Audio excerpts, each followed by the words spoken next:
Hello and welcome to CrossTalk, where all things are considered. I'm Peter Lavelle.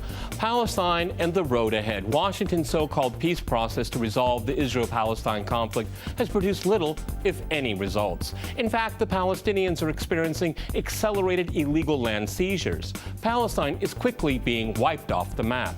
Isn't it time to accept a one-state solution and/or look to global institutions like the UN to replace the current negotiating framework?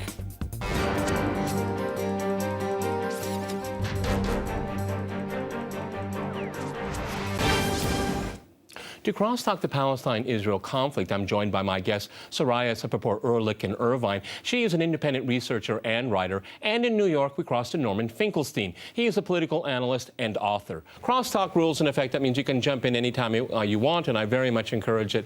Norman, you've been a great scholar of the so-called peace process of the last 20 years. Coming to the studio today, I noticed that the U.S. Secretary of State has gone to the Middle East to kickstart talks. Well, I could have read that headline almost any month of the last 20 years. So, Norman, isn't it time to start a new format? Because it ain't going nowhere. I don't quite agree with that, Peter. We have to be careful about what's happening now, because I do think it is going somewhere, but not the place where justice would want us to go. Right now, Secretary of State Kerry, President Obama, and various other parties to the conflict seem pretty optimistic that they can ram down the throats of the Palestinians an Israeli-type settlement of the conflict. The Palestinians have never been weaker. Hamas is now a null factor. The so-called Palestinian Authority is totally dependent upon the United States and Europe to stay alive, to support it economically. The Palestinians are in a very difficult situation. Probably, as I said, they've never been weaker.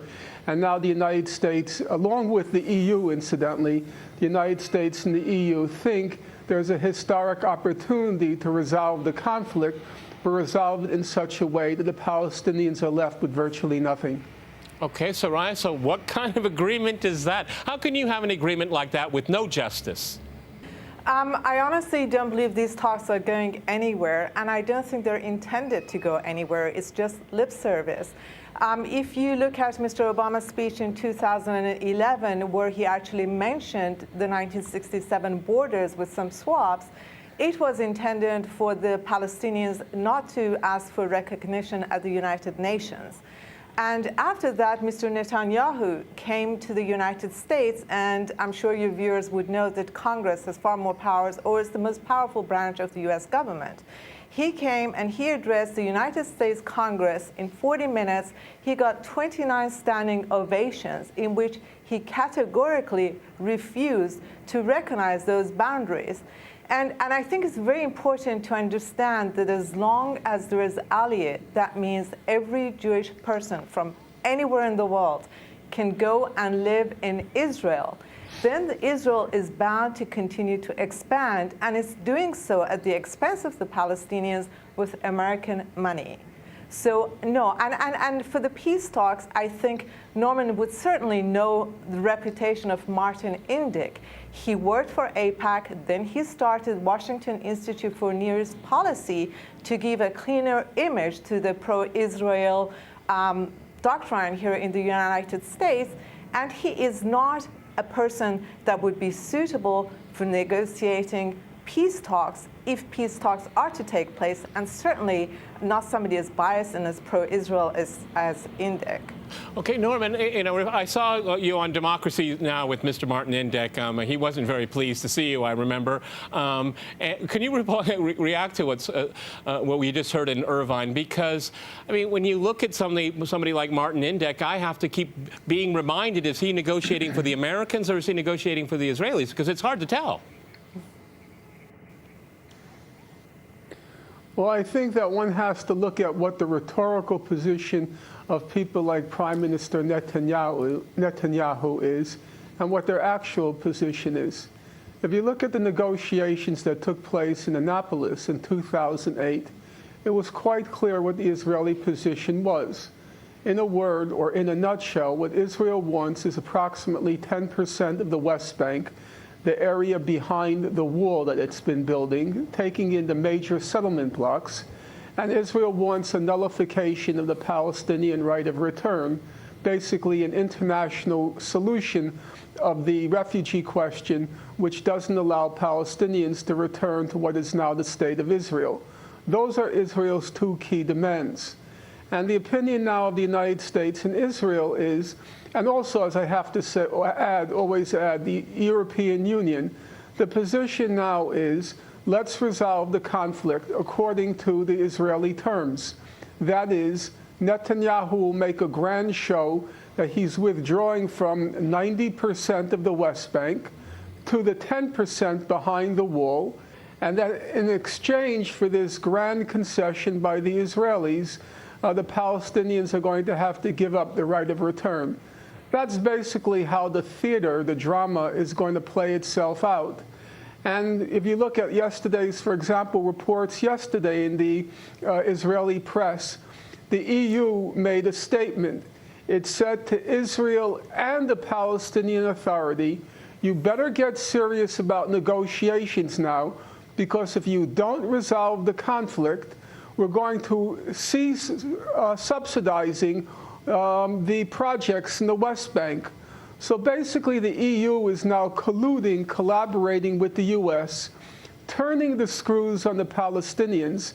That, incidentally, is the purpose behind the current murderous blockade of Gaza, to break the will of the people of Gaza so they repudiate Hamas. The Palestinian Authority will then claim to speak for all the Palestinians, and the Palestinian Authority will then, because it really has no choice, concede to the U.S.-Israeli demands, which the EU is going along with. Okay, but Soraya, I mean, it's very interesting what Norman has to say going back to Annapolis, but I don't see Mr. Netanyahu, there's not enough pressure on him to change course. As a matter of fact, if you look at Israeli media very closely, and I know Norman looks at it, I mean, the Israelis see that they have a whole lot of cards here. Okay, maybe Netanyahu and Obama don't get along very well, but Netanyahu does have the Congress, okay? And, you know, I don't see a lot of sticks coming out from AIPAC. I mean, you know, Iran is one issue, but, you know, when you look at the Palestinian-Israel conflict, Congress is really very close to Netanyahu's position here, and I don't see anything changing it. Okay, the European Union will drop funding. That's not going to change the Israeli position, not one iota, I bet. No, you know, I don't No, let me go to Soraya first. Hang on, Norman. Hang on, go ahead. The Europeans talk about this a great deal, and even as for Mr. Obama's position, Peter, when he was running for office in 2008, he promised an undivided Jerusalem to Israel at its capital. And even President Bush had not said anything so outrageous. And Mr. Obama keeps, or his administration, they keep increasing aid to Israel. It's not as if, you know, they're playing good cop, bad cop, but it depends how seriously you take Obama. You know, not long ago, 2-3 years ago, the State Department even assigned some money to Middle East Media Research Institute, which was founded by an Israeli army, the IDF, and it was to pinpoint anti-Semitism. Yeah. I mean, the Israelis and their positions are so backed by the United States, and EU is their greatest partner, trading partner. Things are not going to change until there's awareness amongst the people around the world. In America, people are simply too ignorant. They've been brainwashed. They have freedom of speech, but they don't have freedom of thought. All the information they have about what's going on in Palestine and with the Israelis is what the media tells them. And the media is squarely in the pockets of the neocons. The think tanks run issues, and even at universities, there's no freedom to discuss the issue of Israel and Palestine. But most importantly, we keep thinking about saying AIPAC. AIPAC, to me, it seems that it's just a muscle. It's the soldier. All the think tanks, the Anti-Defamation League, Hudson, Washington Institute of Near East Policy, Saban Center, these are the people that actually churn out these policies, and they're implemented. And as you said, I mean, Mr. Obama will be gone. The next president can easily overrule whatever he implements. So the important thing is to have Congress deal with this situation, and Congress is reluctant. Congress takes its orders from Israel. It does not serve the American people, and to me, this is treason, this is betrayal.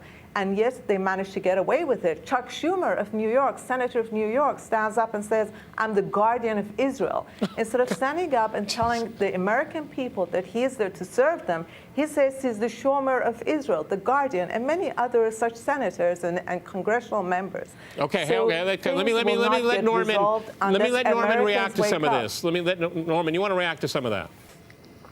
Well, Peter, I'm going to quote someone who I know you don't like so much, namely Vladimir Ilyich Lenin. Lenin once said that the essence of politics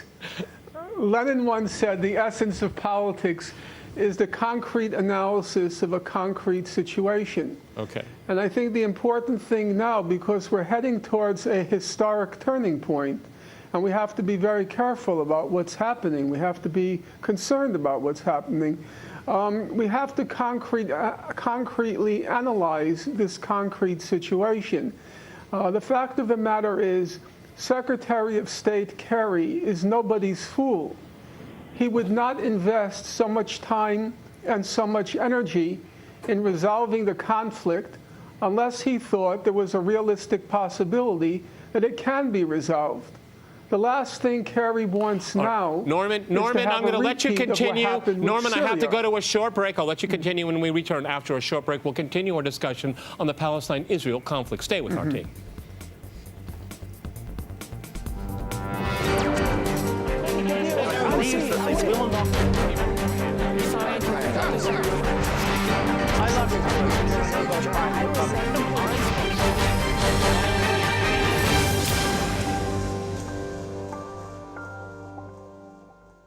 Welcome back to Crosstalk, where all things are considered. I'm Peter Lavelle. To remind you, we're discussing the Palestine-Israel conflict.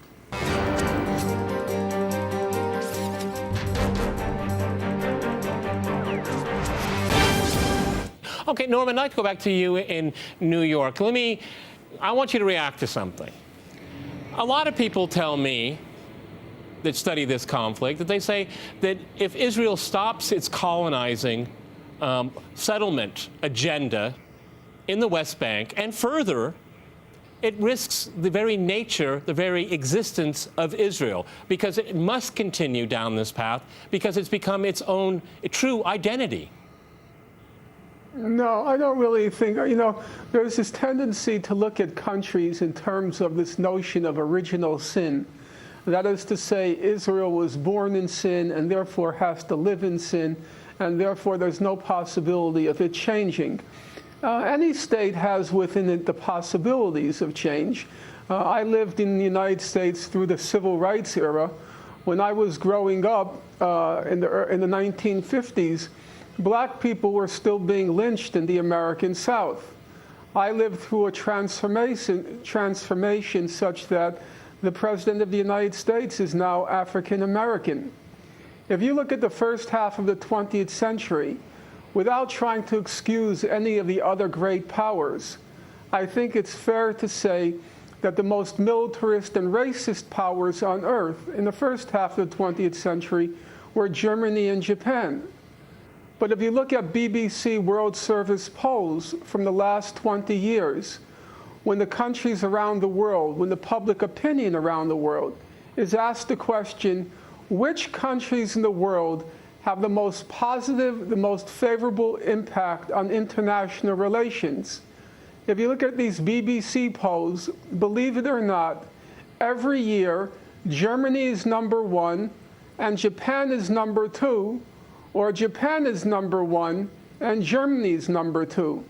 Countries can change. Okay, States but can change. Norman, if I use your logic, then Israel must be invaded and conquered and occupied, like Germany and like Japan, to change its behavior.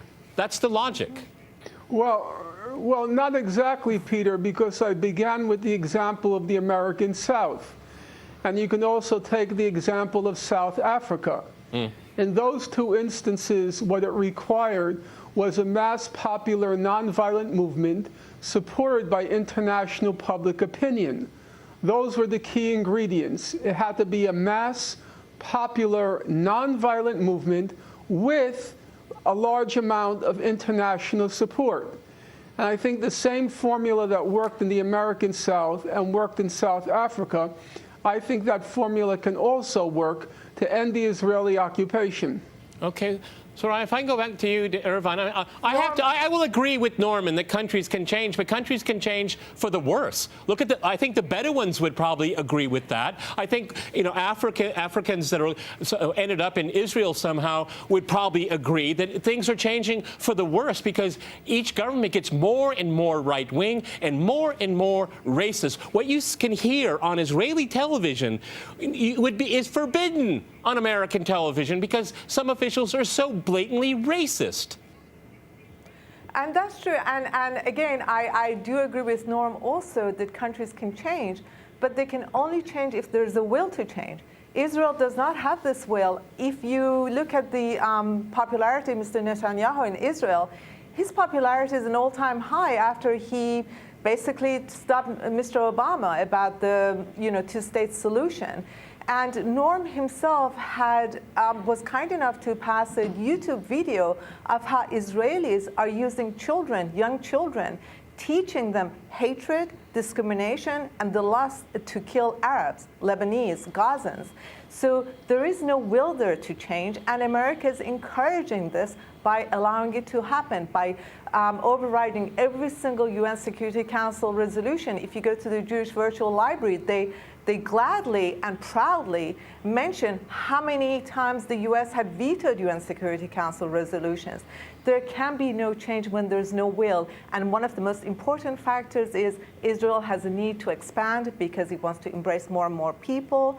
At the moment, we're talking, talks may go somewhere, but the children of Gaza, the people of Gaza, are walking in sewage to go to school if there's a school to be found, because there's no fuel. Why is there no fuel? In 1999, there was massive amounts of gas in Gaza that British gas was going to explore. Israel put a stop to it. Sharon said, I will never buy gas from Gaza.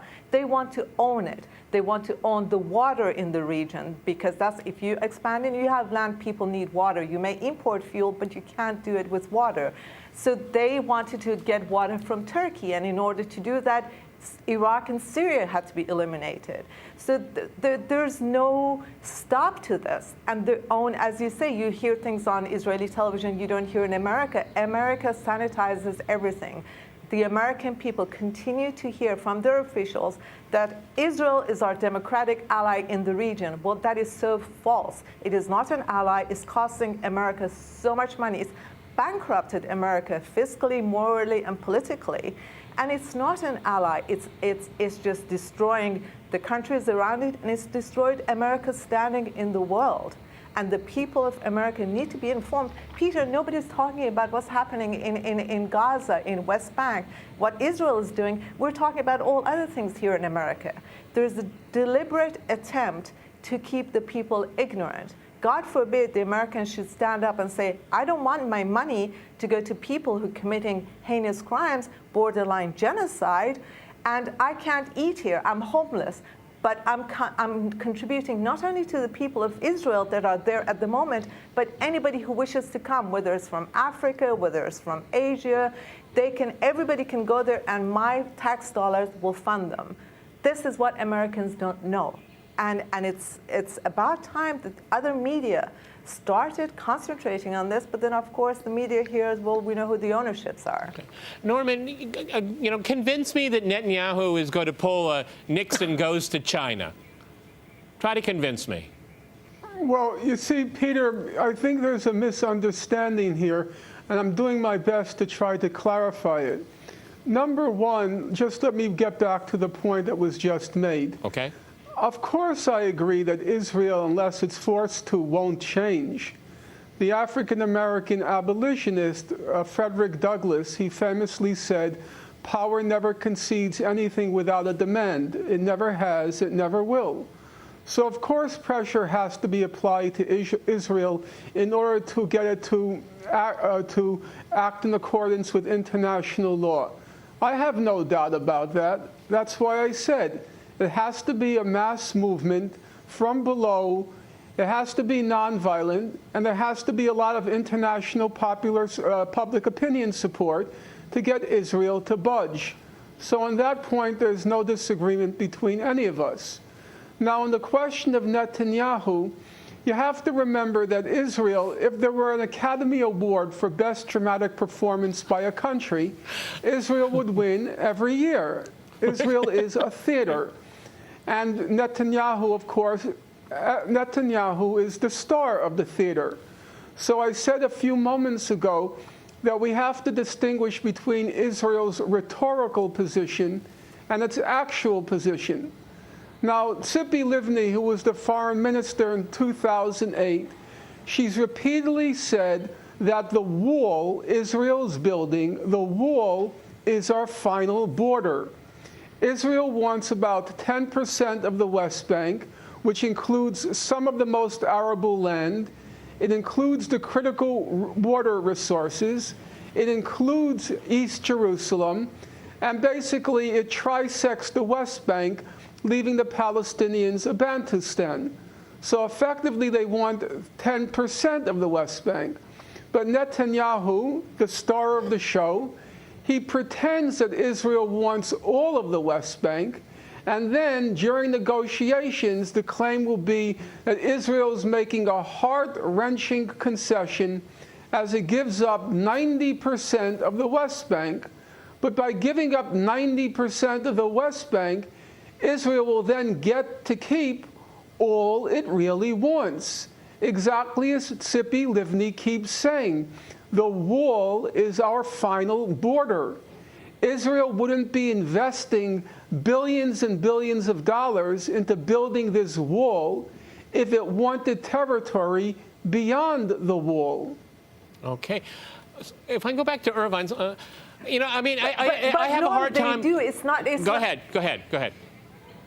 Jump in. I'm sorry, it's not just the wall and the West Bank and Gaza. They're in Lebanon now, or Syria actually, because it's Syria Golans. They're drilling gas there. They're taking somebody else's gas and oil. They're not content. I mean, it would be. Norm is far too bright and far too well informed to be naive enough to take the words of an Israeli leader when it comes to their expansion and their expansionist policies. They are never content. They're always asking for more. And it's for some bizarre, well, not for some bizarre reason, the United States always gives into them. It's become this, they've become like the monster of Frankenstein. I mean, the United States made Israel to what it is today with all its support, and now it is Israel, the monster, that turns around to Dr. Frankenstein and says, obey me. And America is obeying. And nothing will change unless the mentality, yes, I'm 100% with Norm that we need grassroots movement. But there will be no grassroots movement when people are ignored, when people are misinformed deliberately. This is censorship. One thinks that censorship is just cutting out news, but it's misinformation as well. And Americans are not being given a chance to learn what's going on. Norm, even in universities, you know this, you cannot discuss Israel in universities. All right, on this very critical point, I'm sorry we've run out of time. Many thanks to my guests in Irvine and in New York. And thanks to our viewers for watching us here at RT. See you next time, and remember, Crosstalk rules.